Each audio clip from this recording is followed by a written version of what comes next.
Most people expect war to arrive with ceremony. A countdown on television. A presidential address from the Oval Office. Reporters standing in front of government buildings explaining what comes next. Time to stock shelves. Time to make plans. Time to decide what matters.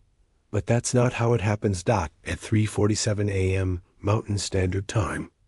NORA detects missile launches from 3 separate coordinates. Trajectory analysis confirms intercontinental ballistic missiles. Multiple warheads.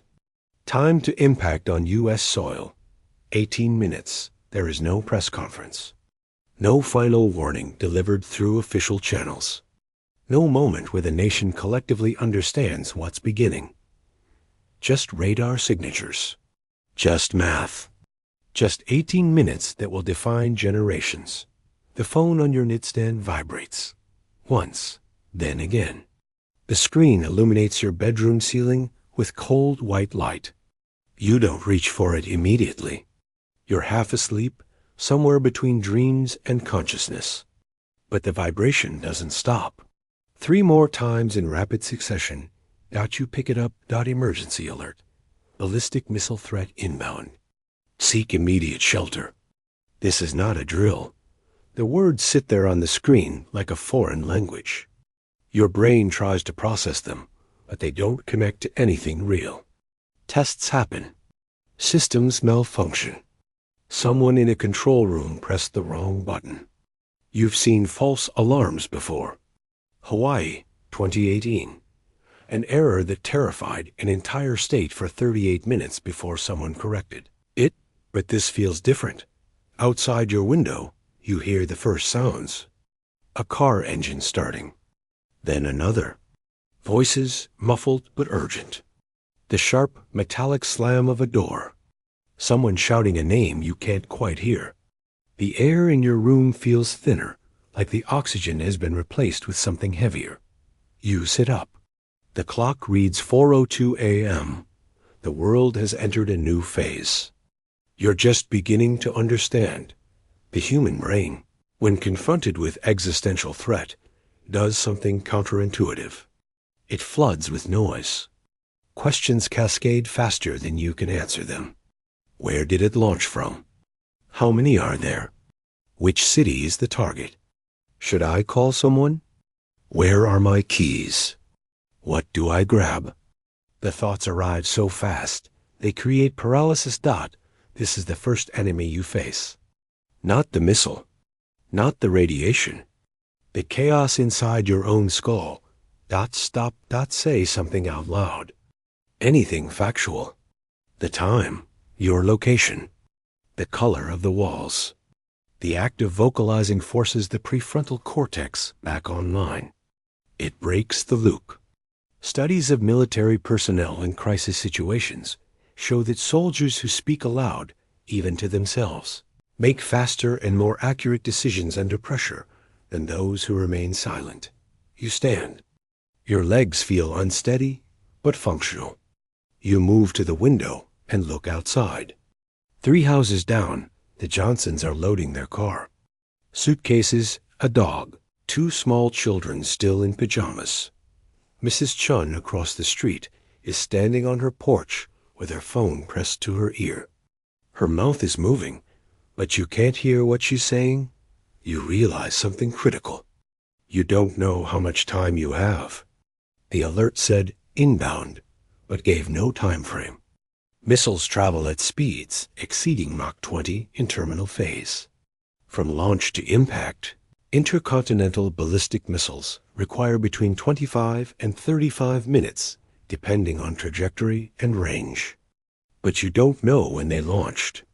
You don't know if you have 30 minutes or 3. So you assume the worst. You operate as if time has already run out. This is not pessimism. This is procedure. Your instinct will tell you to run, to get in the car and drive away from the city, away from anything that resembles a target. Highways, you think. Open space. Distance from population centers. Don single quotes T. In the first minutes of a nuclear event, roads become death traps. Not from the blast, but from the mass exodus.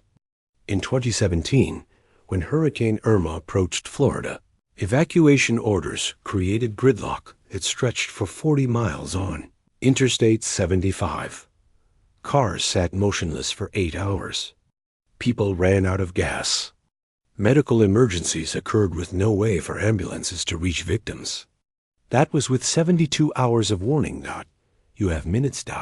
So you move in the opposite direction of instinct. Not out, not away, inward, downward, toward the center of the structure where you already are. If you're in a house, the basement is optimal. Every foot of earth between you and the external environment cuts radiation exposure significantly. If there's no basement, an interior room on the lowest floor.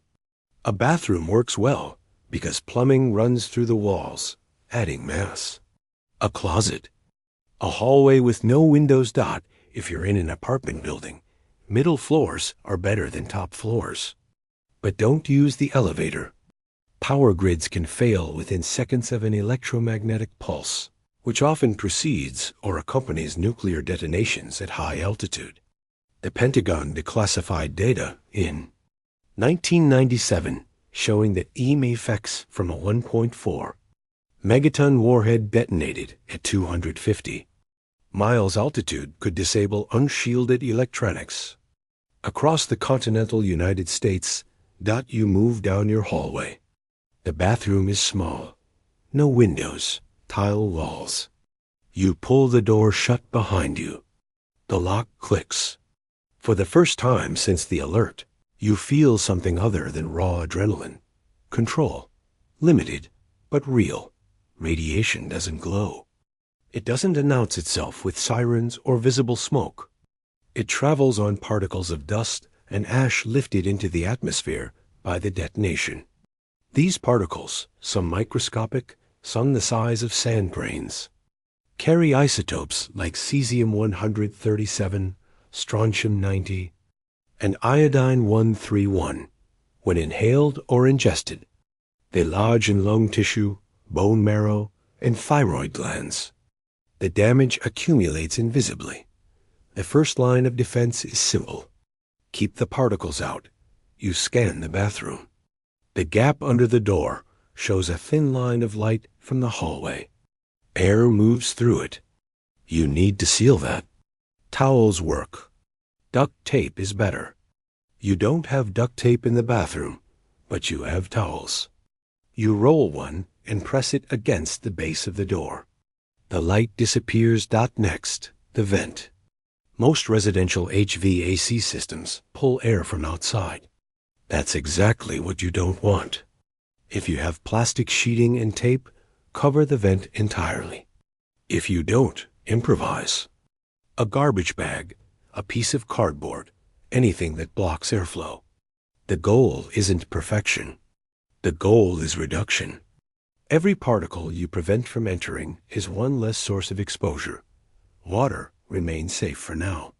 Municipal water systems pull from underground aquifers or reservoirs that take time to become contaminated. The first 24 to 48 hours, tap water is still viable. Fill every container you have. The bathtub, if you're in a bathroom. Sinks, pots, water bottles.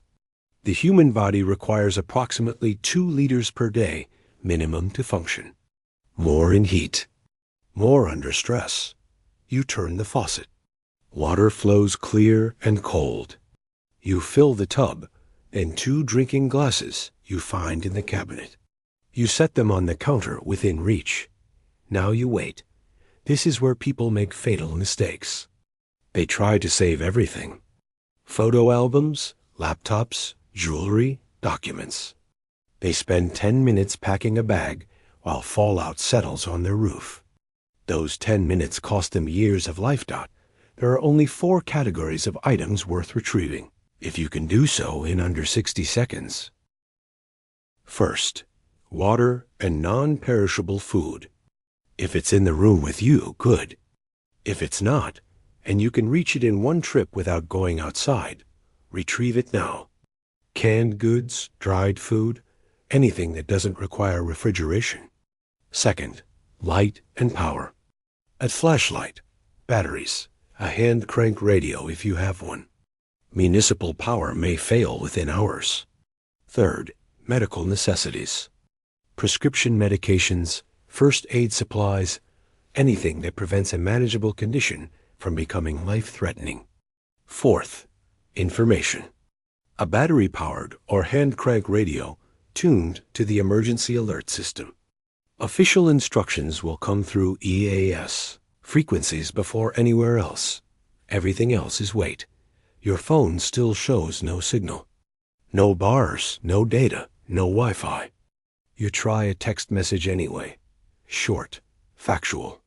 I'm sheltering at home. Safe for now. You send it to 3 people. It fails immediately, but phones will retry automatically if networks come back online. The message sits in the outbox, waiting. You check the time. 4:18 a.m., 16 minutes since the alert. You don't know if the missiles have landed yet. You don't know where they were aimed. You don't know if your city was a target, or if you're 500 miles from the nearest detonation. The absence of information is its own kind of wait outside. The sounds have changed. No more car engines. No more voices. The silence that follows is not peaceful. It hums with tension, with the presence of people holding their breath in rooms like yours, in homes across neighborhoods, across cities, waiting for something they can't see or hear to arrive. The hardest part is not the fear. It's the uncertainty. You're locked in a room with no windows and no information. Your mind creates scenarios. Maybe it was a false alarm after all. Maybe the missiles were intercepted. Maybe nothing happened and you're sitting in a bathroom at 4:30 in the morning for no reason, while the rest of the world moves on with their lives. The temptation to check is overwhelming. Don single quotes T. If detonations occurred, fallout begins descending within 15 to 30 minutes, depending on wind speed and altitude of the burst. It peaks in the first hours, then gradually declines. After 7 hours, radiation levels in fallout zones drop to roughly 10% of the initial dose. After 48 hours, they decline to approximately 1%. This is known as the 7 to 10 rule, documented extensively during Cold War civil defense planning. The difference between sheltering for 2 hours versus 24 hours is measured in decades of life expectancy. So you stay. Even when your legs cramp. Even when you need to use the toilet, which thankfully you're already near. Even when thirst and hunger and boredom settle in. Even when you hear something outside, a bang or a shout or the distant wail of what might be a siren. You stay because exposure is cumulative. Because every minute outside in contaminated air adds to your total dose. Because the people who survive are not the ones who act bravely. They're the ones who act patiently. At 5 a.m., you hear the first aircraft. Not commercial, military, low and fast, the roar of engines that shake the walls. Then silence again. You try the radio you found in the hallway closet during your 60-second supply run. Static on most channels. Then a voice, clipped and professional. 2ATION is ongoing. All residents are advised to shelter in place. Do not attempt to evacuate. Do not go outside. Remain indoors in the lowest, most interior space available. Further instructions will follow. This is the emergency alert system. The broadcast repeats. You listen 3 times, searching for details it doesn't provide. No mention of which cities were hit. No casualty numbers. No explanation of what ongoing situation means. But the voice is calm, procedural, that tells you something. If the entire grid had collapsed, if chaos were complete, there would be no broadcast. You set the radio on the floor. Volume low to conserve battery. The clock now reads 5:47 a.m., 2 hours since the alert. You've done everything you can with the information you have. You've moved to the safest available space, sealed your environment, gathered essentials, and resisted the urge to do something that feels productive, but is actually lethal. Now comes the part no one prepares you for. The waiting, the silence, the long, unbroken hours where nothing happens and everything has already happened. The sun rises somewhere beyond your sealed room, but you don't see it. Time moves differently now. Without windows, without routine, the body loses its anchors. You check your phone. Still no signal. Battery at 74%.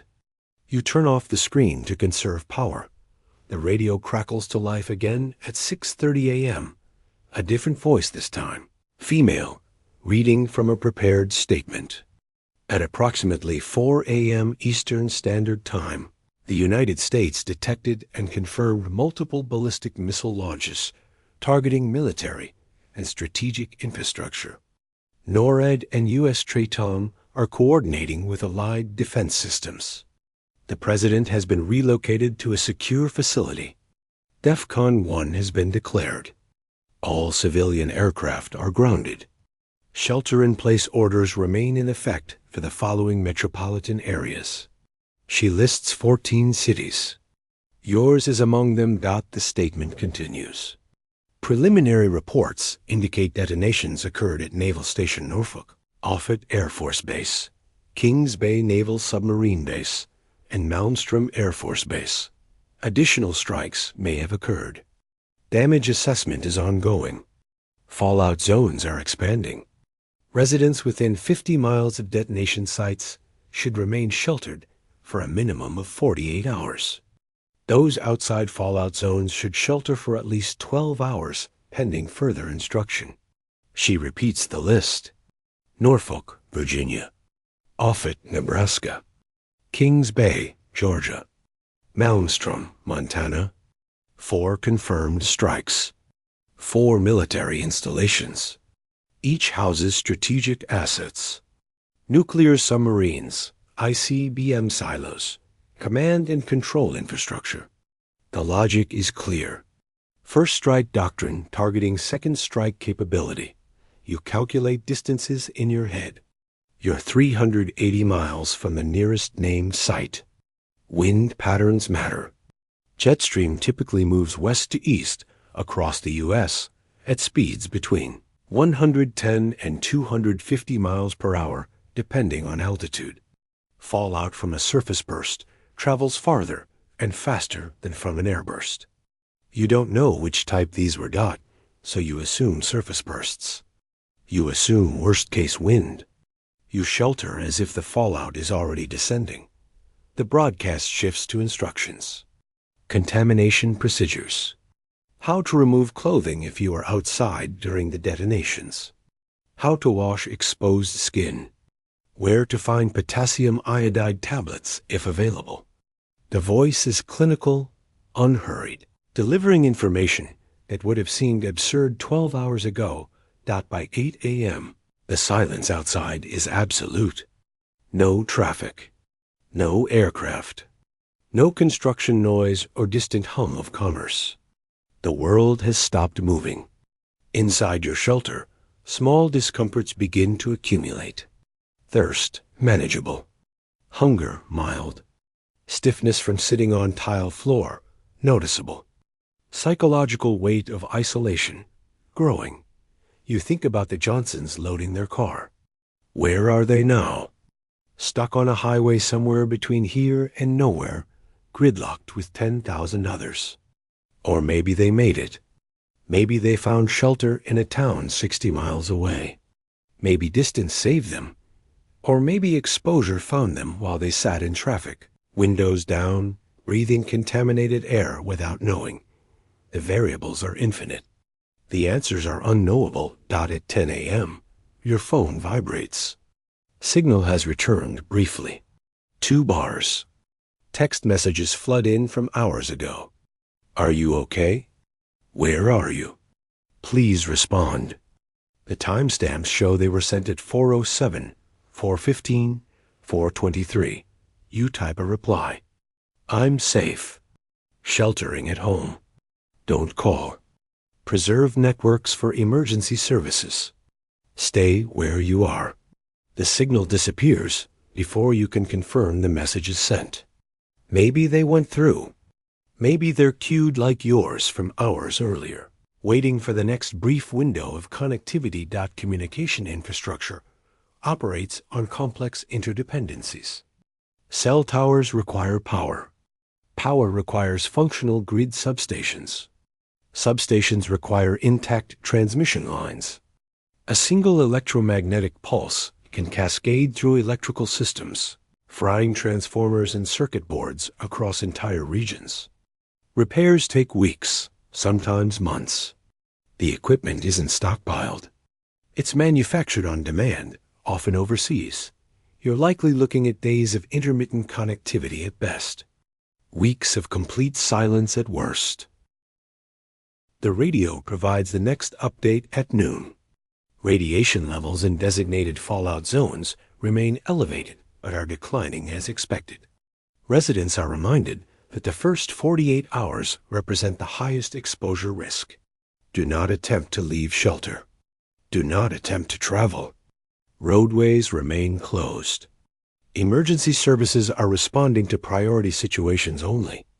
Water supplies within municipal systems remain safe in most areas. Boil water advisories are in effect for the following counties.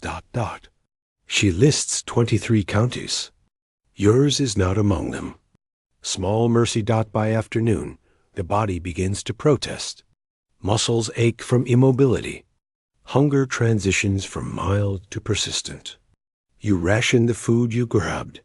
One granola bar at 2 p.m. Water from the glass on the counter, small sips to make it last. The tub is still full. Insurance against prolonged isolation. The psychological challenge intensifies. You have no visual stimuli, no entertainment, no distraction. Just four walls, your thoughts, and the periodic crackle of the radio. The mind, without input, begins to cycle. Questions repeat. What if I need medical attention?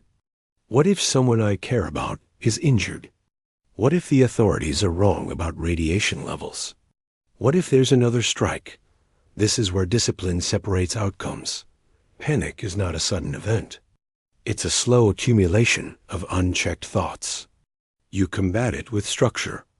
You create routine where none exists. Every hour, you drink water. Every 2 hours, you do light exercises to prevent blood clots. Seated leg raises. Shoulder rolls. Gentle stretches. You inventory your supplies and calculate rationing schedules. You listen to each radio broadcast in full, taking mental notes of new information. At 3 p.m., the broadcast changes tone. International Situation Update. NATO has invoked Article 5 following strikes on U.S. territory. Allied forces are mobilizing. Russian and Chinese state media are broadcasting conflicting reports. Communication with several foreign governments is limited. The United Nations Security Council has called an emergency session. Markets globally are suspended. All international flights are grounded indefinitely. Article 5. Collective Defense. An attack on one member is an attack on all. The language that defines NATO's core purpose. It's been invoked twice in history. September 12, 2001, following the attacks on New York and Washington. And now, the implications ripple outward. If NATO responds, targets expand. Military installations across Europe. Bases in the Pacific. The geography of war encompasses continents. You think about Ramstein Air Base in Germany, home to 50,000 U.S. personnel. Yokosuka Naval Base in Japan, 7th Fleet Headquarters. These aren't abstract dots on a map. They're populations, infrastructure, strategic assets. By 6 p.m., the sun is setting outside your sealed room. You don't see it, but you feel the day ending. The temperature drops slightly. The concrete floor grows colder. You wrap yourself in the towels, originally meant for sealing the door, now repurposed for warmth. The radio announces the evening briefing. As of 6 p.m. Eastern, radiation levels in primary fallout zones have declined approximately 50% from peak levels. This trend is expected to continue. Shelter-in-place orders remain in effect. Authorities are establishing decontamination centers in the following locations for residents who are exposed or require medical attention. The list includes schools, fire stations, community centers, makeshift response infrastructure activated because hospitals are overwhelmed or damaged or inaccessible. You wonder about capacity. How many people can a high school gymnasium process? How many Geiger counters exist in a mid-sized city? How much potassium iodide was stockpiled? The answer to all of these is not enough. At 8 p.m., you allow yourself to eat again. Half a protein bar. More water. The hunger doesn't disappear, but it quiets. You lie on the floor, using your jacket as a pillow. Sleep seems impossible, but exhaustion is a powerful sedative. Your body, pushed beyond normal limits of stress and adrenaline, begins to shut down non-essential functions. You close your eyes. The darkness behind your eyelids is no different from the darkness of the room. You wake at 4:02 a.m., exactly 24 hours after the initial alert. Your phone alarm, set before all of this began for reasons that no longer matter, vibrates softly. You silence it and check the screen. Battery at 51%. Still no signal. The radio delivers its morning briefing at 5 a.m.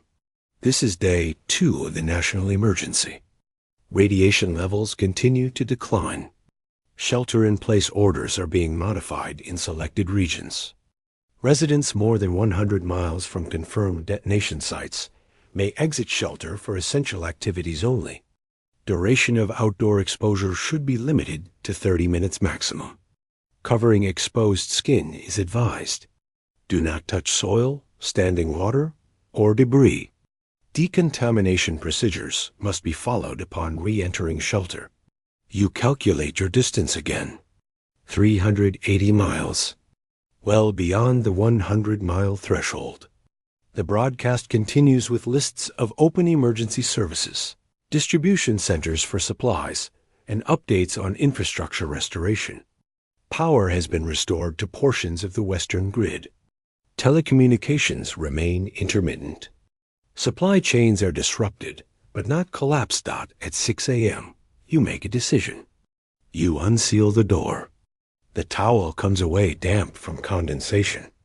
You open it slowly. The hallway beyond is dim, lit only by early morning light filtering through distant windows. The air smells stale, but not chemical. No visible dust. No immediate signs of contamination. You step out. Your legs protest, stiff from 24 hours of immobility. You move through the house slowly. Everything is as you left it. The kitchen, undisturbed. The living room, untouched. Out the window, the street looks strange. Empty cars parked at odd angles. No movement. No lights in neighboring houses. Then you see Mrs. Chun. She's standing on her porch, like you saw 24 hours ago, but different now. She's wearing a dust mask and gloves. She's sweeping her porch methodically, pushing dust and debris into a trash bag. She looks up, sees you in the window, and raises one hand. Not a wave. Just acknowledgement. You raise your hand back. The world has not ended. It has changed. Permanently. The assumptions that govern daily life, invincibility, stability, the endless continuation of normalcy, those are gone. What remains is something more fragile, but also more deliberate. People moving carefully, acting with intention, adapting to a reality that offers no guarantees. You return to the bathroom, seal the door again, and settle in for hour 25. The broadcast said 48 hours minimum for full safety. You've completed 24. Halfway. The discipline that got you here will carry you through the rest. Survival is not about strength. It's about patience. It's about making the correct choice when every instinct screams to do otherwise. It's about understanding that safety is measured in hours, that distance is measured in inches of concrete, that the difference between living and dying can be as simple as staying put when your body wants to run. The families who endure the first 72 hours will not be the ones who acted boldest. They will be the ones who acted calmest, who assessed risks accurately, who followed procedures over impulses, who recognized that modern war is not fought with swords and banners, but with invisible particles drifting on wind currents, settling silently on rooftops and lawns and skin. You check your supplies. Water remaining, adequate for another 24 hours. Food, minimal but sufficient. Battery life, acceptable. Mental state, strained but functional. You can do this, not because you're exceptional, but because you're disciplined. The radio crackles. Another update. More instructions. More confirmations of what you already suspected. The world outside has fractured. Not destroyed, fractured. And in the fractures, new patterns are forming. Communities organizing. Resources being shared. Hierarchies restructuring around necessity rather than wealth or status. RETI nurse becomes the medical authority because credentials matter less than skills. A mechanic with a generator becomes essential infrastructure. A neighbor with a ham radio becomes the information hub. The economy is resetting to fundamentals. Water, food, shelter, information, community. Currency, for now, means nothing. Credit cards don't work without networks. Banks are closed. ATMs are dark. The paper in wallets might as well be kindling.